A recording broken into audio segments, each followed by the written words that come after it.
I discovered my wife's family group chat titled Operation Freedom, Getting Her Out. I didn't confront anyone. Instead, I quietly moved our assets, changed passwords. When she tried to execute phase 1 of their plan, she discovered I'd already completed mine. I'm Michael Barnes, 35 years old, and I found that group chat by complete accident 6 weeks ago. My wife Jessica, 33, left her iPad on the kitchen counter while she was in the shower. It pinged with a message notification. The screen lit up automatically. Operation Freedom, Getting Her Out. That was the group chat name right there on the lock screen notification, clear as day. My stomach dropped like I'd been punched. I stood there for a moment, staring at those words, trying to process what I was seeing, getting her out. Out of what? Our marriage? Our house? My life? I picked up the iPad with trembling hands. Face ID didn't work, obviously, but I knew her passcode, our anniversary date. We'd been married for 6 years, together for 8. Never had a reason not to trust her before this moment. I opened the chat with shaking fingers. 4 participants. Her mom, Gloria, her sister Amanda, her aunt Caroline, and her best friend Nicole. 4 people I'd known for years, people I'd shared holidays with, people I'd considered family, all of them actively plotting something against me. I scrolled up to the beginning, started reading from about 8 weeks back. The earliest message was from Gloria. Phase 1, document everything. Photos of the house, car titles, bank statements, anything with his signature. We need proof of what she's entitled to. My hands were actually shaking now. Amanda had already been helping with that part. Got pics of his home office last week when he was at work. All the financial docs are in the 3rd drawer. I remembered that day. Jessica had mentioned her sister stopping by to borrow something. I'd been at work, never thought twice about it. Now I knew Amanda had been in my office, photographing my private documents. The violation felt physical, like someone had broken into my safe. Caroline chimed in next. Phase 2 is the attorney consult. I know someone who will do it discreetly. No paper trail to the house. Nicole asked about phase 3. Are we doing the counseling route first? Try to work things out? Gloria shut that down immediately. No. Counseling gives him time to hide assets. We go straight to filing, she moves out, files immediately, claims she felt unsafe. The word unsafe hit me like a slap. I'd never laid a hand on Jessica, never even raised my voice at her. We had normal disagreements about normal things, bills, whose turn it was to do dishes, where to go for dinner. I couldn't think of a single moment in 6 years where she could have felt unsafe around me. Amanda's response made it worse. The unsafe angle is perfect. Gets her the house in the temporary orders, Caroline agreed enthusiastically. Exactly. Then we push for permanent. He makes good money. She'll get alimony plus half his retirement if we're smart about it. They were discussing my life, my assets, my future like I was a business deal to be dismantled. Nicole asked about timing. When are we thinking for the timeline? Gloria had it all planned out. 6 weeks gives us time to document, consult, and prepare. Then she's free. This message was dated 8 weeks ago, which meant I had roughly 3 weeks left before Operation Freedom went live. I kept scrolling, my heart pounding harder with each message. More detailed discussions about which attorney to use, how to access my retirement accounts, which friends of ours would definitely side with her in the divorce, how to make sure she got assigned to the right judge. They'd researched everything. This wasn't a spur-of-the-moment decision. This was a carefully orchestrated campaign. Amanda laid out the narrative strategy. Remember, controlling husband, isolated wife, financial abuse. None of that was remotely true. I wasn't controlling. Jessica had her own career as an HR coordinator, her own bank account, her own friends, her own car. We split household expenses proportionally based on our incomes. I made about $95,000 as an operations manager. She made about $52,000 in human resources. We maintained a joint account for bills and groceries, separate accounts for personal spending. It was a system we'd agreed on together. Financial abuse? The irony was staggering. I'd literally just paid off her student loans the previous year, $22,000, a gift, not a loan, because she hated making those monthly payments. I'd saved up for months to surprise her with it. She'd cried happy tears when I handed her the payoff letter. Now they were planning to frame that generosity as manipulation. I found more recent messages, including one from just that morning. Gloria writing, "Attorney consult is Thursday. Don't tell him you're going anywhere. Act normal. We're almost there, baby girl." The casual cruelty of it stunned me. Act normal. Pretend to love the man you're planning to destroy. I put the iPad back exactly where I'd found it, screen down, same position. My legs felt weak. I walked to my home office, closed the door, and sat in my chair for what felt like hours. The silence was deafening. I could hear Jessica humming in the shower, completely oblivious that her world was about to change too. The betrayal cut deeper than anything I'd ever experienced. Not just Jessica's betrayal, but her entire family's. I'd always known the Hoffman family was close, maybe too close, but I'd thought it was harmless. Family dinners every Sunday, group texts about holidays, everyone involved in everyone else's business. I'd assumed they liked me, or at least tolerated me. Now I realized they'd been watching, waiting, planning. I felt like an ATM, not a husband. A resource to be extracted from, not a person to be loved. They saw me as a paycheck with legs, nothing more. Every family gathering, every friendly conversation, every time Gloria had asked about my work, or Amanda had complimented our house, they'd been gathering intelligence. The worst part was Jessica's performance.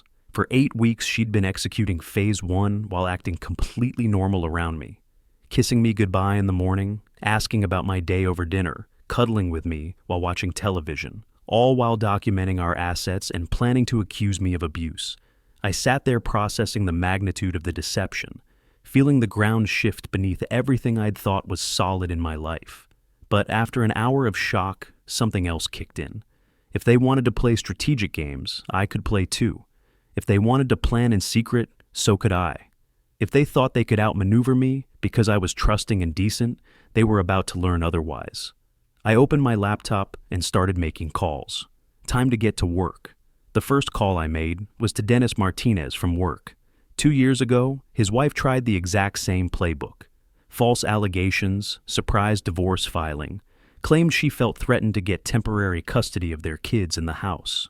Dennis fought back hard and won, but only because he'd been smart about documentation and legal strategy. "You need to move fast," Dennis told me over the phone. "Document everything, protect your assets, and file first if you can. The person who files sets the narrative. Don't let emotion cloud your judgment.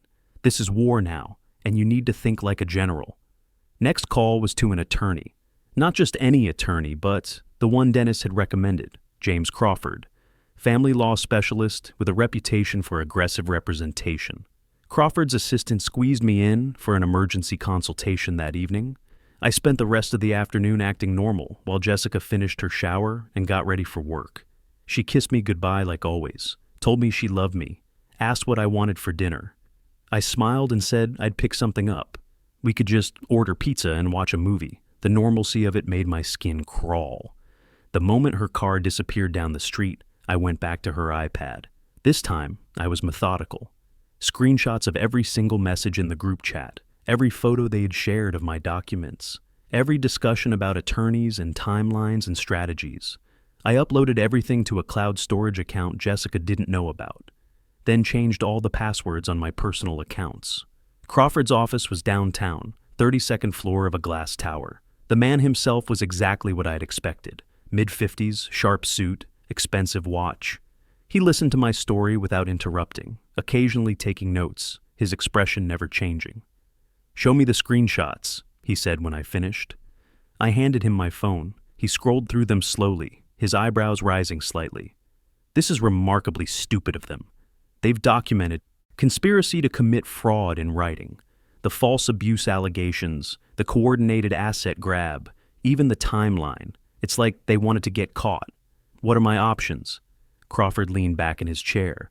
"Several. We can file first, which gives us significant strategic advantages. We can request exclusive use of the marital home since you own it.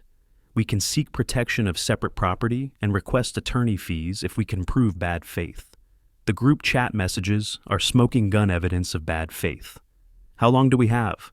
Based on their timeline, maybe 3 weeks before they execute, but I'd recommend we move faster than that. Tomorrow, if possible. The element of surprise works both ways." We spent 2 hours going over strategy. Crawford explained the process, the likely outcomes, what I needed to do to protect myself. When I left his office that night, I had a plan. Day one of my counter-operation started the next morning. First priority was financial protection. I drove to the bank during my lunch break and had Jessica removed as co-owner of our joint account. The balance was about $12,000, money we'd both contributed for household expenses. Legally gray area, but Crawford had advised it was better to secure it than let her drain it first. I transferred the entire amount to my personal checking account. She could argue for half of it later, but at least she couldn't clean it out while I was at work. Next, I changed every password she knew. Email accounts, bank accounts, investment accounts, credit cards, streaming services, everything. If she tried to access anything, she'd be locked out. The bank manager helped me put additional security on my retirement account. No changes could be made without my physical presence and 2 forms of ID. I'd worked for 15 years to build that nest egg. No way was I letting Operation Freedom steal it. That evening, while Jessica was at her book club, I documented everything in our house. Every room, every piece of furniture, every appliance, every piece of electronics. I took photos with timestamps, noting what was purchased before our marriage, what we'd bought together, what had been gifts. The process took 3 hours. I found all our financial records going back 5 years and organized them chronologically. Tax returns, pay stubs, bank statements, insurance policies, the deed to the house, car titles, everything. I made copies of everything and stored them at my office. The most important document was the receipt for Jessica's student loan payoff. $22,000 paid as a gift with a signed letter for tax purposes. If she tried to claim financial abuse, I had proof I'd actually eliminated her debts, not created them. Day 3 was when I noticed Jessica acting strange. She kept checking her phone, seemed distracted during conversations, went to bed early claiming she had a headache. I wondered if they'd moved up their timeline, if maybe they suspected something. But when I checked the group chat that night, there were no new messages since the day before. Day 4 brought more preparation. I called my boss and had a private conversation about my situation.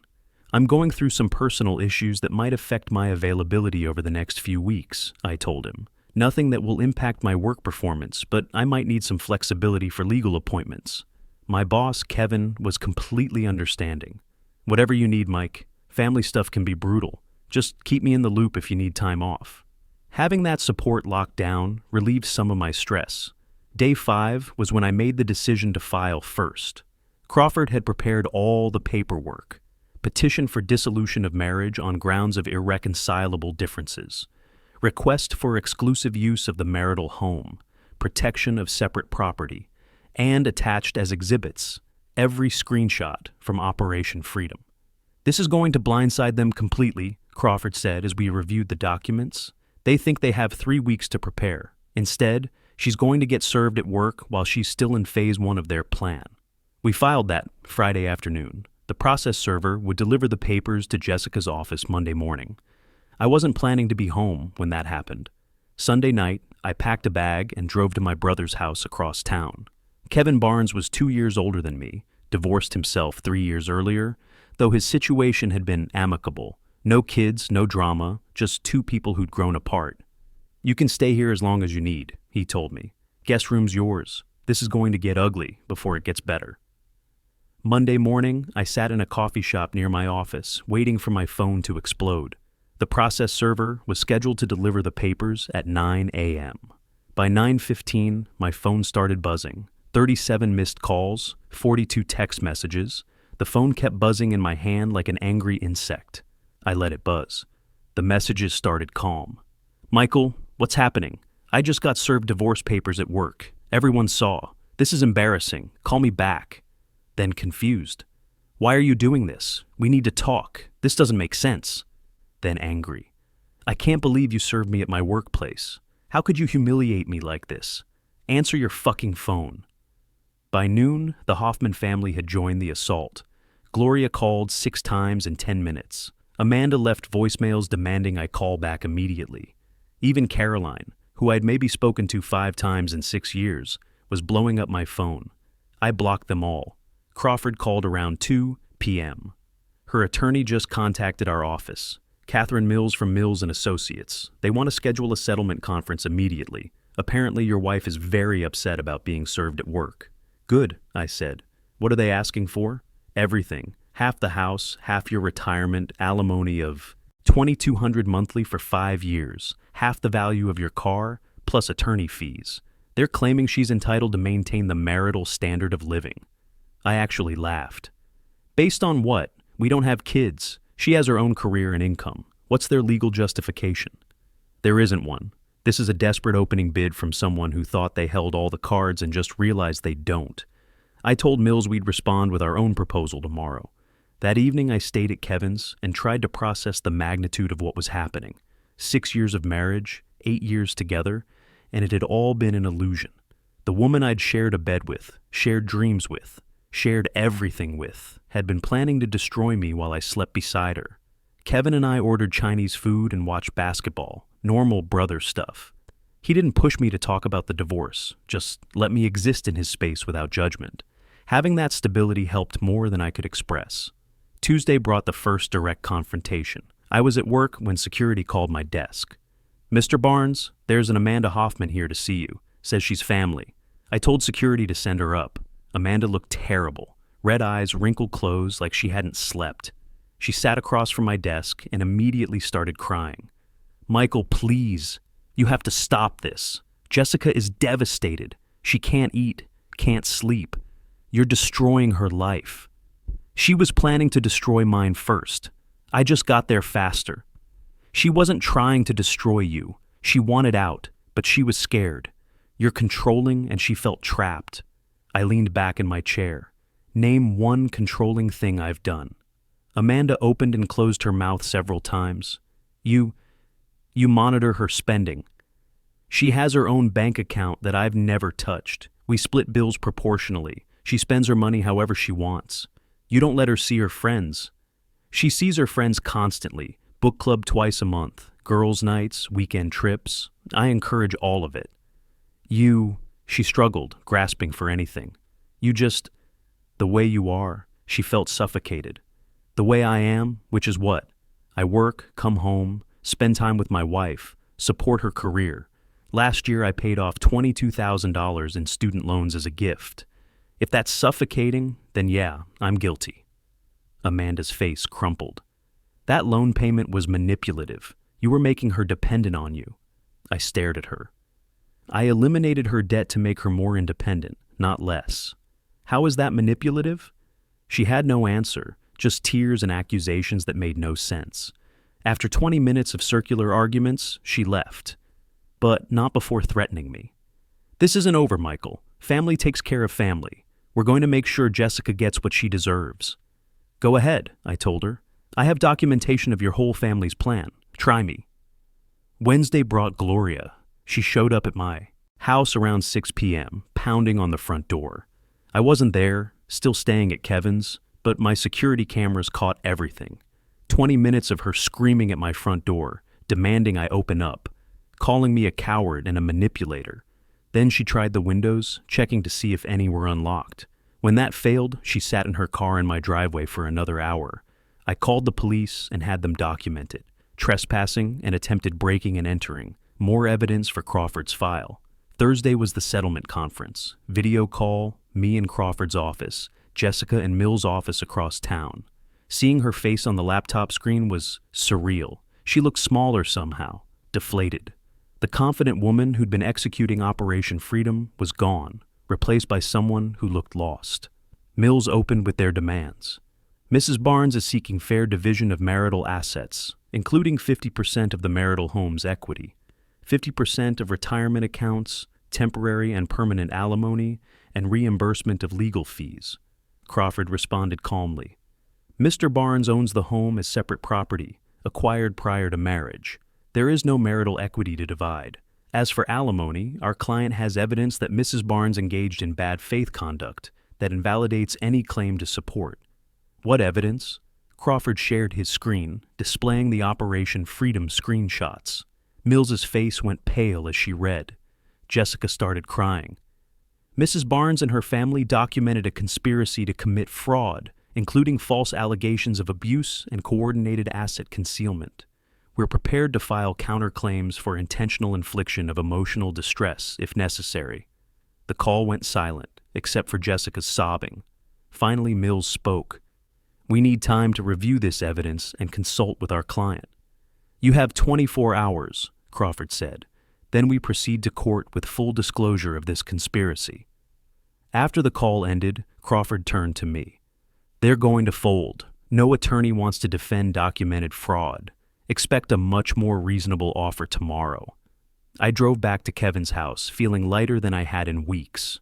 For the first time since discovering the group chat, I felt like I was winning. That night, my phone rang. Jessica's number. I almost didn't answer, but curiosity got the better of me. Michael? Her voice was barely a whisper. Please, we need to talk. I can explain everything. Explain what? How you and your family spent 2 months planning to lie about me? How you were going to claim abuse that never happened? There's nothing to explain, Jessica. I saw the messages. It wasn't supposed to be like that. Mom just... She got in my head. She made me think, I'm so sorry. You're sorry you got caught, not sorry you did it. The line went quiet. Then, what do you want from me? Nothing. I want nothing from you. Take your personal belongings and walk away. That's the deal. Michael, please. 6 years has to mean something. It did mean something. To me, apparently not to you. I hung up and blocked her number. 6 years meant everything to me. That's exactly why this hurt so much. Friday morning brought the call I'd been expecting. Crawford's voice was satisfied when he delivered the news. They're folding completely. Mills just sent over a settlement offer. Jessica takes her personal belongings, her car, $6,000 from the joint account, and walks away. Each party pays their own attorney fees. No alimony, no asset claims, no future litigation rights. That's it? That's it. The group chat screenshots killed any leverage they thought they had. Mills doesn't want this going to trial where a judge would see documented evidence of conspiracy to commit fraud. Smart move on their part. We scheduled the final settlement conference for the following Tuesday. In the meantime, I had to deal with Jessica collecting her belongings. I wasn't about to be there for that emotional minefield, so I arranged to stay at Dennis's house while she cleaned out her stuff. Saturday afternoon, my security cameras recorded the whole circus. Jessica showed up with a U-Haul, accompanied by Gloria, Amanda, and Nicole. What should have taken 2 hours stretched to 5. They took her clothes, shoes, books, and personal items like I'd expected. Then they started taking things that weren't personal belongings. My coffee maker, the microwave, 3 lamps we'd bought together, our wedding china, artwork from the living room, even some of my tools from the garage. I watched it all unfold on my phone from Dennis's couch, documenting every violation with screenshots. They're stealing from you, Dennis said, looking over my shoulder. You need to call Crawford. I called immediately. Crawford was furious. This is theft, plain and simple. The agreement specified personal belongings only. Everything else stays with the house. I'm calling Mills right now. Within an hour, Jessica's group was back at my house, returning everything except the coffee maker, which Gloria claimed they'd accidentally broken while loading it. Fine. $80 coffee maker. I could live with that loss. Tuesday's settlement conference was purely administrative. Jessica looked defeated, sitting in Mills's office with red eyes and trembling hands. We went through the agreement line by line. She gets her personal belongings, her car, titled in her name, $6,000 from the joint account. I keep $6,000 from the joint account, the house, all retirement accounts, my car. Each pays own attorney fees, no alimony, no future claims on any assets. Does everyone agree to these terms? Mills asked. Yes, I said immediately. Jessica's voice was barely audible. Yes.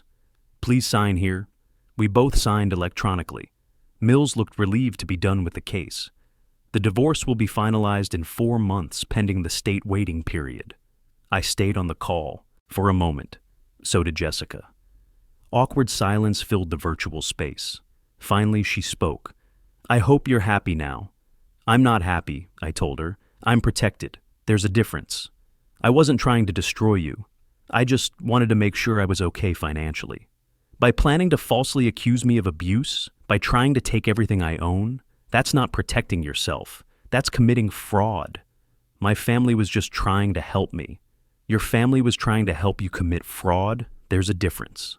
Mills interrupted. I think we're done here. The call ended. The aftermath was surprisingly quiet. I moved back into my house that evening. It felt different, emptier, but not in a bad way. More like a clean slate than a loss. I walked through the rooms, noting what was missing, what remained. The spaces where her belongings had been looked like opportunities rather than absences. Work became my anchor. Normal routine, normal problems, normal interactions with people who weren't plotting against me. Kevin asked if I was okay, if I needed anything. I told him honestly that I felt better than I had in months. Dennis and I grabbed beers twice a week, usually after work on Fridays. We didn't talk about the divorce much, mostly sports, work gossip, normal guy stuff. Having that friendship meant more than I could express. When you're going through something like this, you realize who your real allies are. Other divorced guys from work started reaching out. Apparently word had gotten around about my situation. 3 different men offered advice, shared their own stories, provided perspective. There was an informal brotherhood of men who'd been through similar battles. I hadn't known it existed until I needed it. The financial breakdown was sobering but manageable. Attorney fees cost me $12,500. Locksmith services twice cost $420. Loss from the joint account split was $6,000. Miscellaneous expenses added another $800. Total cost approximately $19,700. Could have been much worse. If Operation Freedom had succeeded, if Jessica had filed first with false allegations, if I'd been forced to defend myself in court without evidence of their conspiracy, I could have lost half of everything. The house, retirement accounts, plus ongoing alimony payments. We're talking about potential losses over $200,000, not counting legal fees and years of support payments. $19,700 to escape that trap was the best money I'd ever spent. 6 months later, I ran into Nicole at the grocery store. Jessica's former best friend looked uncomfortable when she saw me, like she wanted to disappear into the cereal aisle. I approached her anyway. "How's Jessica doing?" I asked, genuinely curious. Nicole shifted nervously. "She's okay, living with her parents for now, looking for a new job." New job? She had to leave. The HR position. Too awkward after everything. Nicole paused, then added quietly, "She knows she made a mistake, Michael. The whole family thing got out of hand." "Yeah, it did. For what it's worth, I never thought the abuse angle was right. That was all Gloria's idea." I nodded. "Thanks for telling me that." Walking away from that conversation, I felt something I hadn't expected. Not satisfaction or vindication, but closure. Jessica had paid a price for Operation Freedom, too. Her family's manipulation had cost her a marriage, a home, a job, and probably friendships. Nobody had won this war, but at least it was over. The divorce became final 3 weeks later. I got a letter in the mail confirming it, signed by a judge I'd never met. 6 years of marriage dissolved into a 1-page document. I'm good now. Better than good, actually. I have my house, my career, my dignity, and my future intact. I learned lessons about trust, about documentation, about the importance of male friendships during crisis. Most importantly, I learned that sometimes the people closest to you can become your biggest threats, and that's okay. You protect yourself, you move forward, and you build something better. Operation Freedom succeeded after all, just not for who they intended.